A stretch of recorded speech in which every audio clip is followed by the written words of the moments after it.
Ten teren teren ten ten ten ten ten ten ten teret tet ten. Buset. Paket ini gue nunggu cukup lama men dan akhirnya udah datang juga. Jadi ini adalah sebuah kabel data alias aksesoris alias sebuah alat yang biasa dipakai untuk transfer data dari HP ke laptop, dari adaptor ke HP yang mengantarkan arus DC yang dirubah dari adaptor dari AC ke DC dan dihantarkan melalui benda ini. Anjir, ribet banget gitu ya kan. Gue ngomongnya. Jadi si kimak kecil yang ada di plastik ini adalah sebuah kabel data iPhone yang gue beli harganya cukup murah.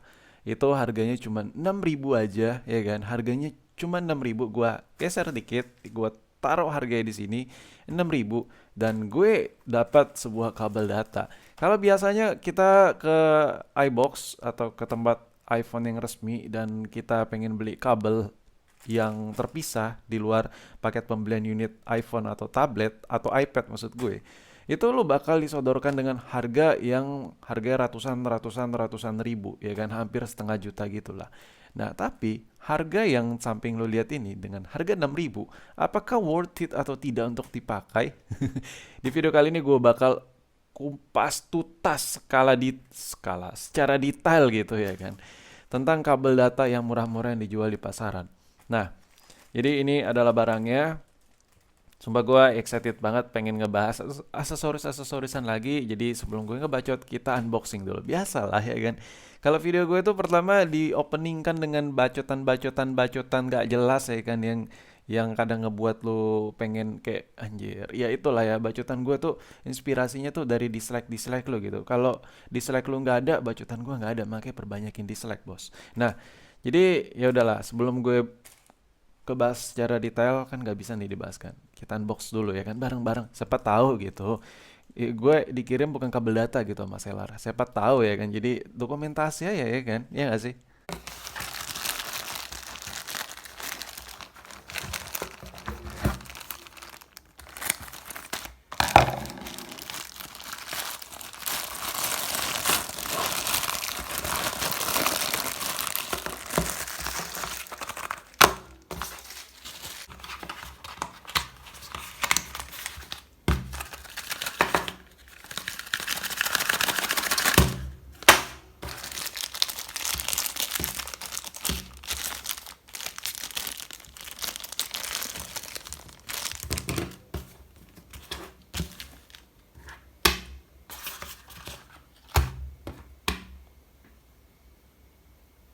Dan dengan harga 6.000 gue dapat paket kabel data seperti ini. Anjay, apakah rugi? Jelas tidak lah ya kan. Kalau ngomongin harga ya tidak rugi lah, 6.000 bos. Lo beli bensin ketengan aja itu harganya 10.000 ya kan. Dan ini 6.000 nggak tuh, murah banget gitu ya kan. Nah, jadi yang gue dapetin adalah seperti biasa lah ya kan. Biar ala-ala real ori gitu, ada tulisan Foxconn-nya. Anjay. Foxconn ya, uset dah. Foxconn nggak tuh ya kan? Iya nggak sih, uset. Sabibat nih, sabibat ya kan. Nah terus gue dapat ya bacotan-bacotan yang nggak bakal gue baca ya kan. Apple one of the years limited warranty accessories for Apple brand that is this warranty that is not a Oke. Nah, dan ini boxnya sendiri seperti ini dusnya. Tuh bisa lihat. Lightning to USB cable 1 meter, Lightning Verbs cables 1 meter, with someone meter, ya gitulah ya tulisannya. Jadi menurut gue paket ini cukup lengkap dengan harga 6.000 dan ya gue milih sellernya juga rada agak susah sih soalnya dengan harga yang bahkan cenderung ada yang jual di 10.000 itu kayak dikirim kabelnya doang, nggak sama kotaknya. Nah kalau seandainya lu beli kabel ini buat usaha counter lu itu cocok. Tapi kalau seandainya lu beli kabel ini buat royalty terhadap kayak customer lu yang memang sering belanja di toko lu atau apalah, menurut gue kabel ini nggak bisa diandelin men. Kayak ini kabel ini kayak cuman memang jual murah aja yang dimana orang udah tahu lah ya ada harga ada rupa ya kan. Dan nah sekarang ngomongin soal kualitas yang ada di kabel ini seperti apa sih? Kalau menurut lu apakah bagus atau tidak? Kalau menurut gue enggak, jelas hal pertama yang bisa gue kasih lihat ke lu adalah ini barang KW. Nah, kita singkirkan dulu ini barang-barang ini nggak penting, kita fokus ke kabelnya aja. Nah, dari kontur awal, ya kan, dari awal nih udah kelihatan nekuknya patah, bisa tertekuk patah seperti ini, tuh, anjay. Dan ini bahannya ini, wah gila sih, ini bakal gue bedel sih, bakal gue kasih lihat ke lu dalamannya. Nah, kalau dulu orang bilang kalau yang kabel ori dan non ori ini yang paling-paling banyak banget di web ya lu lihat kalau lu cara ngebedain kabel data ori dan KW pasti banyak orang bilang wah ininya tuh ada garis tepian. Nah, ini kagak ada, cu. Ini kagak ada, men. Kagak ada, men. Jadi, iya, ya gitulah ya. Nah, hal pertama yang paling simpel adalah ini bagian kepalanya ini lu lengketin magnet dulu. Kalau lengket ya nah pengetesan selanjutnya adalah lu tes. Ya kalau mau simpel sih pakai kabel tester sih. Tapi kalau buat orang awam yang nggak punya alat, pertama lengketin magnet dulu dan kedua nih bagian kepala ininya nih lengketin magnet ya kan nih. Nih kalau ternyata lengket ya kan, kalau ternyata lengket abis itu lu tinggal tes tekuk aja. Kalau gampang tertekuk seperti ini, tuh lu bisa lihat tuh, oh, anjir, mulut gue serak gitu. Nah kalau gampang tertekuk seperti ini, ya anjay lah. Ini dia tandanya nggak ada pelindung di dalam ya, dia nggak ada serabut pelindungnya. Jadi kalau kabel ori itu ada serabut pelindungnya di dalam kabel, jadi lu harus bedah dulu baru kelihatan. Nah kalau kayak gini, wah, ini sih udah kelihatan KW. Nah sekarang coba gue pengetesan, apakah bisa ngecas atau tidak? Yuk coba kita tes.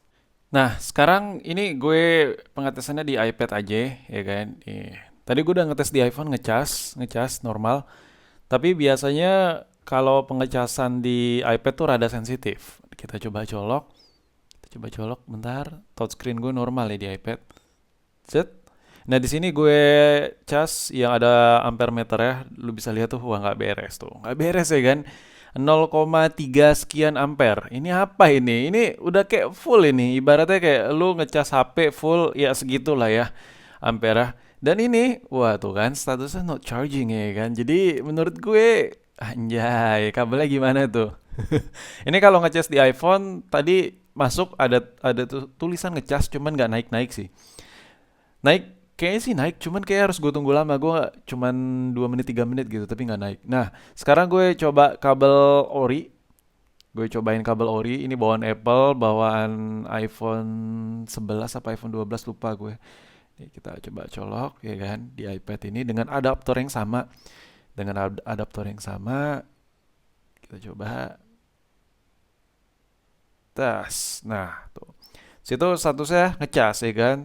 Dan di sini ampere kita lihat 1,5 ampere sekian dan ini normal untuk iPad. Jadi menurut gue kalau lu kalau lu beli kabel buat dipakai berbagai macam device lu saran gue ya beli yang ori sedikit lah ya. Memang kalau buat kabel-kabel KW begini memang mereka itu diciptakan khusus, ya bukan diciptakan khusus ya, memang diperuntukkan supaya bisa ngecas untuk iPhone. Tapi kalau buat device lain belum tentu bisa, men. Tuh, lu bisa lihat tuh ngecas ya kan normal ya kan, ngecas normal. Tuh, ampere stabil di atas satu. Kalau yang udah quick charge, fast charge itu dua sekian ke atas. Nah, jadi kabel yang ada di sini ya kan yang kawin. Oh ya by the way pasti lu nanya kalau lu nyari adaptor yang kayak gue tadi, gue jual, linknya ada di deskripsi di bawah video ini, nanti gue taruh. Nah jadi kabel yang gak ori seperti ini apakah worth it atau tidak? Jawabannya balik lagi ke lu kalau ada harga ada rupa ya kan. Kalau lu beli murah dan buat urgent aja ya kan, terdesak dan memang lu lagi di luar kota atau di mana dapetnya ini, saran gue jangan dipakai lama-lama dan kalau bisa sih jangan ditinggal tidur juga ngecas apa lagi. Lu pakai kabel ini tapi adaptor yang KW juga, serem banget men. Dan gue lebih merekomendasiin lu buat beli kabel ori yang bekas yang second hand tuh banyak jual di forum-forum banyak. Dan ya mungkin sampai di sini aja video gue ngebahas komplit mengenai kabel yang beredar di pasaran.